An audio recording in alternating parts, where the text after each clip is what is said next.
요한복음 13장 21절로 30절 말씀 함께 봉독하겠습니다. 예수께서 이 말씀을 하시고 심령이 괴로워 증언하여 이르시되 내가 진실로 진실로 너희에게 이르노니 너희 중 하나가 나를 팔리라 하시니 제자들이 서로 보며 누구에게 대하여 말씀하시는지 의심하더라. 예수의 제자 중 하나 곧 그가 사랑하시는 자가 예수의 품에 의지하여 누웠는지라. 시몬 베드로가 머리짓을 하여 말하되 말씀하신 자가 누구인지 말하라 하니 그가 예수의 가슴에 그대로 의지하여 말하되 주여 누구니이까? 예수께서 대답하시되 내가 떡 한 조각을 적셔다 주는 자가 그니라 하시고 곧 한 조각을 적셔서 가롯 시몬의 아들 유다에게 주시니 조각을 받은 후 곧 사탄이 그 속에 들어간지라. 이에 예수께서 유다에게 이르시되 내가 하는 일을 속히 하라 하시니 이 말씀을 무슨 뜻으로 하셨는지 그 앉은 자 중에 아는 자가 없고 어떤 이들은 유다가 돈꾀를 맡았으므로 명절에 우리가 쓸 물건을 사라 하시는지 혹은 가난한 자들에게 무엇을 주라 하시는 줄로 생각하더라. 유다가 그 조각을 받고 곧 나가니 밤이 이르라. 아멘. 지난주에 우리는 자신의 의미에 대해서 살펴보았습니다. 마음과 목숨과 힘을 다한 상태를 가리켜서 전심이라고 이야기를 했으며 이 전심 상태를 가리켜서 자신이라고 표현을 했습니다. 그래서 우리는 우리의 자신을 가지고 하나님과 이웃을 사랑해야 한다고 예수님께서는 우리에게 말씀하셨습니다. 우리가 예수님을 본받으며 살아가야 하는데 우리가 예수님의 어떠한 부분을 본받고 살아야 하는지를 살펴보기를 원합니다. 예수 시대 당시에 헬랍 학파라고 하는 것에 이런 것이 있었다고 합니다. 피타고라스 학파에서 나온 이야기인데 제자가 학파를 떠나게 되면은 사형에 처한다라고 하는 이야기입니다. 실제로 피타고라스 학파의 학생이 그 학파를 나와서 도망을 쳤는데 다른 제자가 쫓아와서 그 도망 나온 학생을 죽인 사건이 있었습니다. 지금 우리가 생각하는 스승과 제자의 관계가 아니고 그 당시에 제자라고 하는 것은 학파를 마음대로 떠날 수 없었던 시기라고 볼 수가 있겠지요. 이런 현상이 예수 시대 당시까지 지배했다라고 볼 수 있습니다. 피타고라스 시대뿐만 아니고 헬라 시대에만 국한된 것이 아니고 유대교는 아마 더하면 더했지 덜하지는 않았을 것이다 라고 생각되는 부분입니다. 그러니까 바로 이런 제자와 스승과의 관계가 엄격했기 때문에 제자가 스승을 배반한다라고 하는 것은 상상할 수도 없는 시기였습니다. 지금 우리의 관점에서 보면은 은 30에 스승을 팔았다라고 가볍게 이야기할 수 있겠지만 그때 당시의 상황에서는 죽을 수도 있는 그러한 상황에서 가룟 유다가 스승을 은 30에 팔았다. 이걸 뭐라고 설명할 수 있겠습니까? 말 그대로 반역이고 패역이라는 말밖에 쓸 수가 없습니다. 유대교라고 하는 그 엄격한 사회에서 3년 동안이나 스승을 따라다녔던 제자가 이 일을 했다라고 하는 것입니다.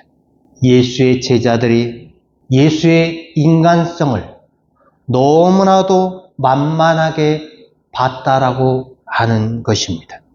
예수의 인간성은 너무나도 순수했기 때문에 리비도를 가지고 있는 이 제자들, 그리고 수많은 사람들, 이들이 한결같이 예수를 업신여겼다라고 하는 이야기이지.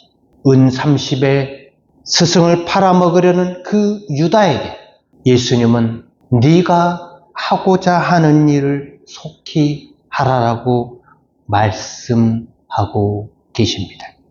자기를 팔아먹으려고 하는 그 제자에게 화를 내고 야단을 쳐도 시원찮을 것인데 예수는 오히려 유다에게 너가 하고자 하는 일을 속히 하라라고 이야기하고 계시다라고 하는 사실입니다. 27절에 보면은 떡 한 조각을 유다에게 주니까 사탄이 곧 그 속에 들어갔다라고 표현을 하고 있지요.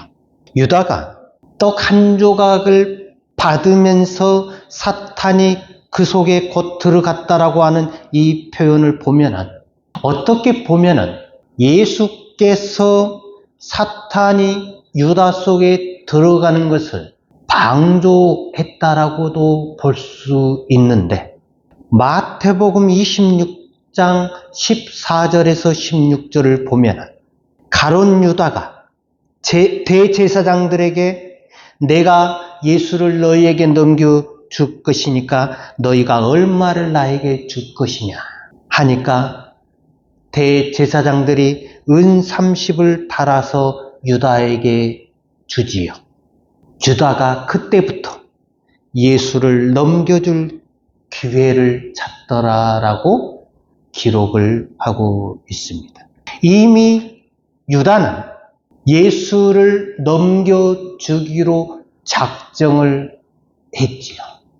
그러나 결정적으로 행동에 옮기지는 않았다라고 하는 겁니다.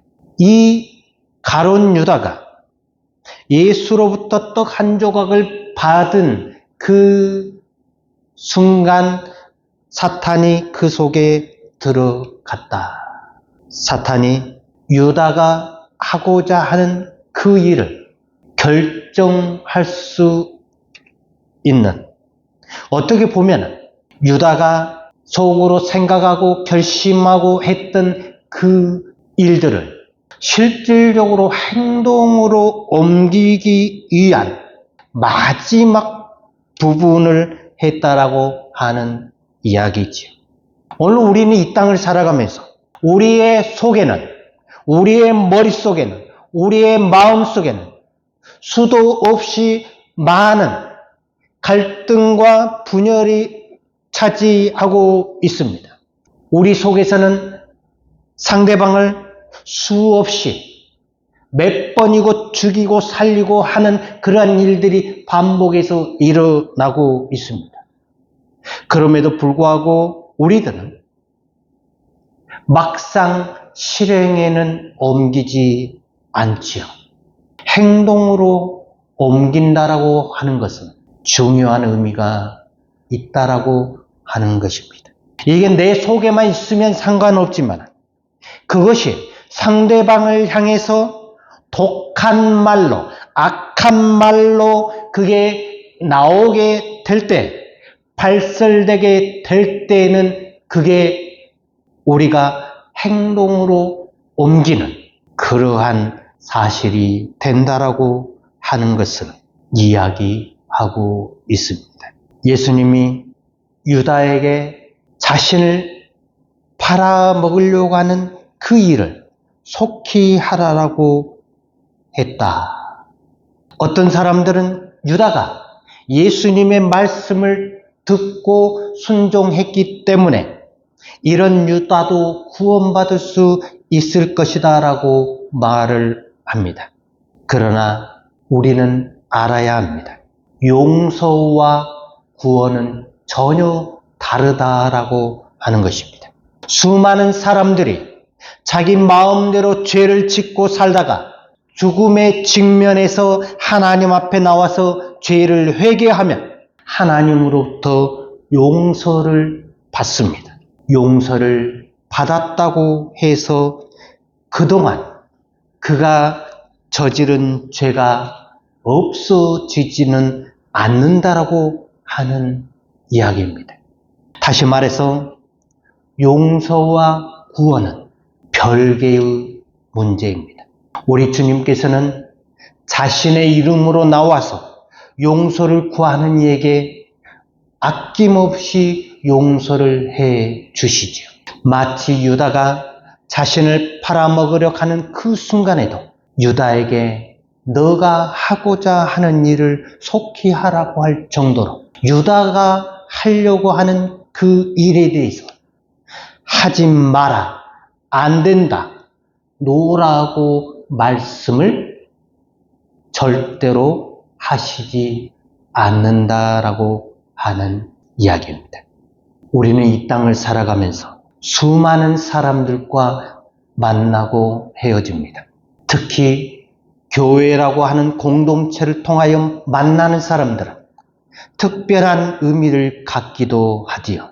하나님이 우리를 창조하셨지만 우리의 의지와 상관없이 하나님 마음대로 우리를 이끌어 가지 않는다라고 하는 사실을 우리는 주목해야 합니다. 나는 너가 아니고 너도 나가 아니기 때문에 하나님은 우리들을 여전히 존중해 주시고 하나의 인격으로 인정해 주고 계십니다. 자식과의 관계에서도 남편과 아내와의 관계에서도 목사와 성도들과의 관계에서도 나는 너가 아니고 너도 나가 아니다라고 하는 이 관계를 무시하게 되면 상대를 내 마음대로 하려고 합니다. 그 이유는 내 리비도의 욕심대로 하려고 하기 때문에 그렇습니다. 상대도 리비도를 가지고 있기 때문에 내가 상대를 마음대로 하려고 하면 당연히 상대가 기분이 나빠지겠죠. 너는 내 자식이니까 내 말을 들어야 한다. 당신은 내 말만 들으면 된다. 성도는 목사의 말만 들으면 된다. 그렇게 하면은 우리의 인식에 곡해가 일어나게 되어 있습니다. 하나님과의 영적인 관계는 하나님이 우리를 창조하셨지만 우리의 의견을 존중해 주고 가끔 가다가 우리가 하나님 앞에 감사합니다라는 말을 할 때에도 네가 나를 존중해 주는구나, 참으로 고맙다라고 반응하신다라고 하는 사실입니다. 근원적으로 나를 향하신 인격이시기 때문에 그렇습니다. 우리는 이 사실을 잊어버리기 때문에 상대방이 왜 내 말을 듣지 않느냐고 싸움을 하게 되지요.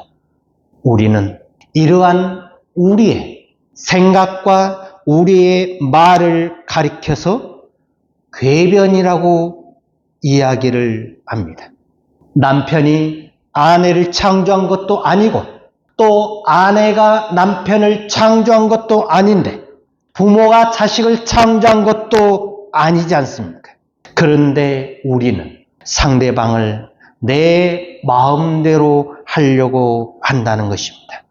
하나님도 그렇게 안 하시는데 하나님의 창조 방식은 본인이 창조해 놓으시고도 창조된 피조물에 대해서 여전히 당신과 동등한 신적인 존재로 그렇게 대하고 계시는데 어떻게 보면은 예수의 가르침이 틀렸다라고 볼 수 없습니다. 아침에 피었다가 저녁에 지는 그 들불도 하나님이 물을 주고 공기를 주고 다 그렇게 해서 키운다고 하지 않습니까? 하물며 너희들일까 보냐. 이러는데도 불구하고 사람들은 상대방에게 그렇게 대하지 않습니다. 우리 인간이 하나님을 대하여도 하나님은 우리를 신적인 존재로 대하시는데 우리들은 하나님조차도 우리의 피조물인 것처럼 사유의 대상으로 용해시켜버리거나 우리 마음대로 처분할 수 있다라는 식으로 대하고 있는 것 같습니다. 무슨 말이냐 하면은 하나님이 짝지어 주셔서 한 몸이 되었다라고 하는 이 말씀 때문에 많은 사람들이 오해를 한 부분이 있습니다. 이 말은 영적인 의미에서의 말입니다. 우리는 남편과 아내는 서로 전혀 다른 남이라는 사실을 잊지 말아야 합니다. 부모와 자식과의 관계도 완전한 남입니다. 교회에서도 직장에서도 우리가 속해 있는 모든 집단 속에서도 우리 모두는 서로가 남이라는 사실을 받아들여야 합니다. 남이라는 말은 타자를 말합니다. 내가 낳은 자식이지만은 타자입니다. 창조주 하나님도 우리 인간을 타자로 대하고 계십니다. 남이라고 멀리 하는 것이 아니고 또 다른 자신과 동급인 신적인 존재로 여겨주시고 존대한다는 말입니다. 타자라는 말이 좋은 말임에도 불구하고 왠지 우리는 거리감을 느끼는 이유가 뭘까요? 타자라는 말, 남이라는 말을 잘못 해석을 해가지고 우리는 늘 싸우게 됩니다. 내가 어떻게 남이냐? 상대는 나의 존대의 대상입니다. 당신은 내 아내인데 왜 내 말을 듣지 않느냐? 너는 내 자식인데 왜 내 말을 듣지 않느냐? 그러면서 스스로 스트레스를 받고 있습니다. 그 스트레스가 리비도의 욕구를 자극하고 그 다음에는 우리 신체를 자극을 해서 암을 유발시킨다는 사실입니다. 성경은 우리에게 항상 감사하라고 말씀하고 있지 않습니까? 항상 온유하고 항상 자신의 약점을 자랑하고 상대를 존중해 주고 살라고 말씀하고 있습니다. 이러한 삶이 손해보는 삶인 것 같지만 궁극적으로 이러한 삶이야말로 하나님의 방식이라는 것입니다. 하나님은 우리가 우리의 삶을 내 것인 양 내 마음대로 살아왔지만 한 번도 그러한 우리들에게 화를 내지 않으셨다라고 하는 겁니다. 예수님이 가룟 유다가 자신을 팔아먹겠다고 하니까 친구여 그렇게 해라. 이 말이 여러분에게 그냥 봄바람에 스쳐 지나가는 것처럼 가볍게 들리십니까? 피타고라스나 헬라 학파에서는 도저히 있을 수 없는 사건이고 유대교에서는 도무지 있을 수 없는 죽어야만 되는 그런 사건이 제자가 스승을 향해서 도저히 할 수 없는 그러한 일임에도 불구하고 예수는 그렇게 하라고 했습니다. 제자가 그렇게 하고 싶다고 하니까 그 하고 싶은 욕구를 예수님은 한 번도 노라고 이야기하지 않으시고 네가 하고 싶은 대로 하라고 했다라고 하는 이 말은 그만큼 상대방을 존대해 줬다는 말입니다. 존대했다라고 하는 것은 방치했다라고 하는 이야기가 아닙니다. 예수 자신에게 있어서는 죽음이라고 하는 어마무시한 그 일을 겪어야 되는 그러한 일임에도 불구하고 상대가 그 일을 하겠다고 하니까 자기를 넘겨서 죽여야 되겠다라고 하는데도 불구하고 예수는 네가 하고 싶은 대로 해라. 우리가 하나님 앞에서 우리는 수없이 기도하고 찬양하고 예배하면서도 우리는 순간순간 이 땅을 살아가면서 우리가 조금만 불리하면은 하나님을 제껴버리고 예수님을 무시하고 내가 손해보지 않기 위해서 상대방을 무시하고 상대의 감정과 전혀 상관없는 나의 감정을 쏟아내는 그러한 우리들임에도 불구하고 하나님은 그러한 우리들의 그 모습을 보시면서도 여전히 네가 하고 싶은 대로 그렇게 하라라고 하신다. 유다가 예수님에게 그 일을 하고 싶다 해서 예수님이 유다를 존대해 줬다고 해서 유다의 죄악이 없어지지는 않는다라고 하는 사실입니다. 우리가 행하는 말 한마디 한마디, 우리가 행동하는 그 모든 것들이 우리가 하나님 앞에 용서를 구하면 하나님이 용서는 해주시지만 우리의 그 죄악까지는 용서하지 않는다라고 하는 사실입니다. 상대는 분명히 내가 아닌데도 불구하고 내가 내 마음대로 처분할 수 있다라고 하는 생각을 하게 되면 수많은 오해와 시기와 질투와 불화가 끊이지 않을 것입니다. 교회에서 일어나는 모든 분쟁들, 가정에서 일어나는 모든 분쟁들, 사람과 사람 사이에 일어나는 모든 분쟁들의 원인은 자기 위주로 해석을 하기 때문에 그렇습니다. 나는 너가 아니고 너가 나가 아니라는 사실을 몰라서가 아니라 행동으로 하지 않기 때문에 그렇습니다. 왜 그러냐 하면은 상대를 항상 너로 대하지 아니하고 상대를 나의 욕구를 채우는 그것으로 대하고 있기 때문에 그렇습니다. 리비도의 지배를 받고 있기 때문에 우리는 그것을 깨닫지 못하기 때문에 우리에게 있어서는 변화가 일어나지 않는 것입니다. 안다고 모든 것이 해결되지는 않습니다. 그렇게 살지 않으면 절대 우리의 삶 속에서는 변화가 일어나지 않습니다. 상대는 내가 아니기 때문에 하나님을 대하듯이 타자를 대하듯이 항상 존대해주고 높여주고 자신을 낮추고 이렇게 살아야 합니다. 이것이 바로 예수께서 이 땅을 살아가셨던 방식이었습니다. 이렇게 사는 것이 결코 쉽지 않습니다. 예수를 주로 고백하는 우리 그리스도인들이 살아가는 믿음으로 사는 삶을 누가 쉽다고 했습니까? 네가 나를 따라오려거든 너의 십자가를 지고 나를 따를 것이라.